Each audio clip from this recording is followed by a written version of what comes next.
Attila király országából nem kell már tovább hajtani a gulyát. Ott a legelők dúsak, a víz édes, és a fákodvából méz pereg.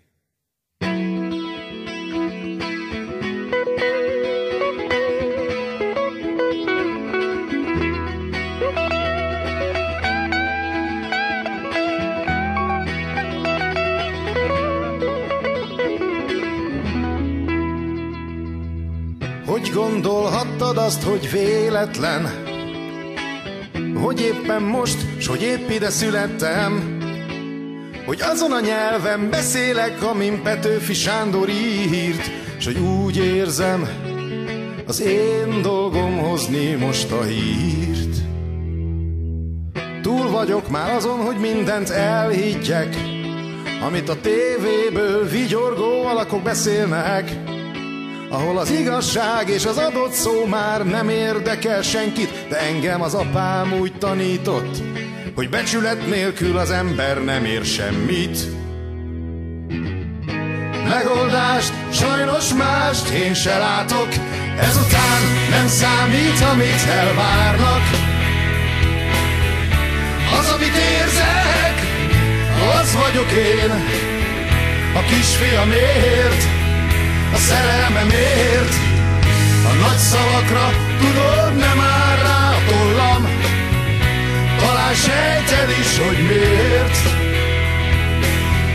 Csak oda kell állnom, ahova kell, a barátomért, azért, akiért.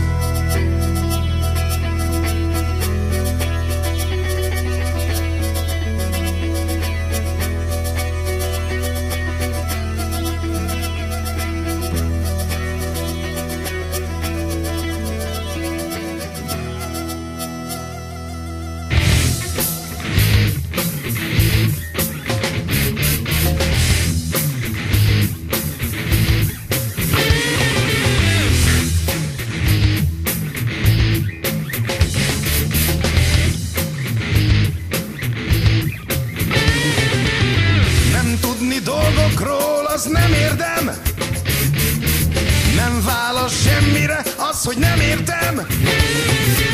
30 éve bámulom, hogy mellettem mennek a dolgok, nem figyel rám senki, és nem sok mindenkit érdekel, amit mondok.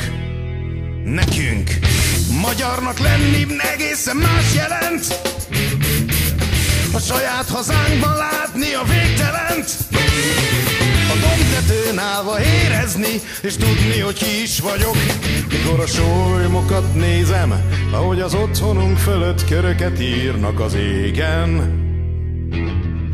Megoldást, sajnos mást én se látok, ezután nem számít, amit elvárnak. Az, amit érzek, az vagyok én, a kisfiamért, a szerelmemért. A nagy szavakra, tudod, nem áll rá a tollam, talán sejted is, hogy miért. Csak oda kell állnom, ahova kell, a barátomért, azért, akiért. Megoldás, sajnos mást én se látok, ezután nem számít, amit elvárnak. Az, amit érzek, az vagyok én, a kisfiamért, a szerelmemért. A nagy szavakra, tudod, nem áll rá a tollam,